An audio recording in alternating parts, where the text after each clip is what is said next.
ಮಾತು ಕೇಳ್ತಿದ್ದರೆ ನನ್ನ ಕರಳು ಹಿಂದಿದಂತಾಗುತ್ತಿದೆ. ಮದುವೆಯ ವಯಸ್ಸಿಗೆ ಕಾಲಿಟ್ಟಿರುವ ತಂಗಿಗೆ ಕರಿಮಣಿಸರ ಕಟ್ಟಿಸುವ ತುತ್ತು ಅನ್ನ ಹಾಕಲ ನಿರ್ಗತಿಕತ್ತ ಅಣ್ಣನ ಮಾಡು ಹಣ್ಣು ಹಾಲು. ನನ್ನ ಕೊರಳಿಗೆ ಮಾಂಗಲ್ಯ ಬದಲು ಹಗ್ಗ ಸಿಕ್ಕರೆ ಅದು ಎಷ್ಟೋ ನಿಮ್ಗೆ ಅಲ್ಲ ತಂಗಿ. ನುಡಿಯದಿರುವ ಮಾತನ್ನ ಎಷ್ಟೇ ಕಷ್ಟ ಬಂದರೂ ಎದುರಿಸಿ ಮದುವೆ ಮಾಡುವ ಭಾರ ನನ್ನನ್ನೇ ಕೂಡಿದೆ. ಇತ್ತೊಬ್ಬ ತಮ್ಮನೆಂದು ಮನೆ ಬಿಟ್ಟು ಹೋದ. ಆಗ ನಿನ್ನನ್ನು ಸಾಕಿ ಸಲಹಬೇಕಾದದ್ದು ನನ್ನ ಕರ್ತವ್ಯ ತಂಗಿ, ನನ್ನ ಕರ್ತವ್ಯ. ಅಣ್ಣ, ಈ ಪ್ರಸಾದ ಐತಲ್ಲ ಇವತ್ತಿಂದು ಹೊಟ್ಟೆಗೆ ನಮಗೆ ಊಟ ಆಯ್ತಲ್ಲಣ್ಣ, ಪುಣ್ಯವಲ್ಲವೇನಣ್ಣ?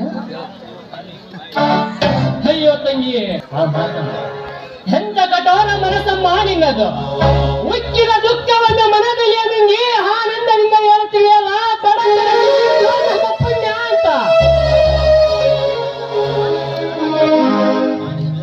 ಬಂದಿದ್ದು ಪಂಚಾಮೃತ, ನಾವು ಏನೇ ಬಂದ್ರು ಅನುಭವಿಸಲೇಬೇಕು ಅಣ್ಣ.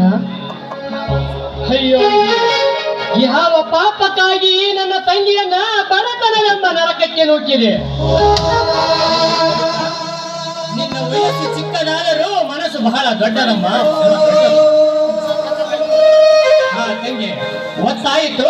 ನಾನು ಅಮಾಲೆಯನ್ನು ಮಾಡಿ ಕೂಲಿಯನ್ನು ತೆಗೆದುಕೊಂಡು ಮನೆಗೆ ಬರುತ್ತೇನಮ್ಮ, ನೀನು ಮನೆಗೆ ನಡೆಯಮ್ಮ. ಅಣ್ಣ, ನಾನು ನಿನ್ನ ಜೊತೆ ಬರ್ತೀನಿ. ನನಗೆ ಯಾವ್ದಾನ ಒಂದು ಕೆಲಸ ಇದ್ರೆ ಕೊಳ್ಳೋಣ. ಬೇಡ ತಂಗಿ, ಬೇಡ. ನೀನು ದುಡಿಯುವುದು ನನ್ನಿಂದ ಸಹಿಸಲಾಗ. ನೀನು ಚಿಕ್ಕವಳಿರುವಿರಿ, ಮನೆಯಲ್ಲೇ ಇರಮ್ಮ, ನಾನೇ ಹೋಗಿ ಬರ್ತೇನೆ. ನಿನ್ನ ಮನಸ್ಸು ನಾನು ಯಾವತ್ತಿಗೂ ನಿಲ್ಲಿಸಲಾರೆ ಅಣ್ಣ. ಹಾಗೆ ರೋಷಣ್ಣ ಎಲ್ಲಾದ್ರೂ ಭೇಟಿ ಆದ್ರೆ ಖಂಡಿತವಾಗೂ ಕರ್ಕೊಂಡ್ ಬಾ. ಆಯ್ತಮ್ಮ, ಎಲ್ಲಿಯಾದರೂ ಭೇಟಿ ಆದ್ರೆ ನನ್ನ ತಮ್ಮನನ್ನು ಖಂಡಿತವಾಗಿ ಕರೆದುಕೊಂಡು ಬರ್ತೇನಮ್ಮ.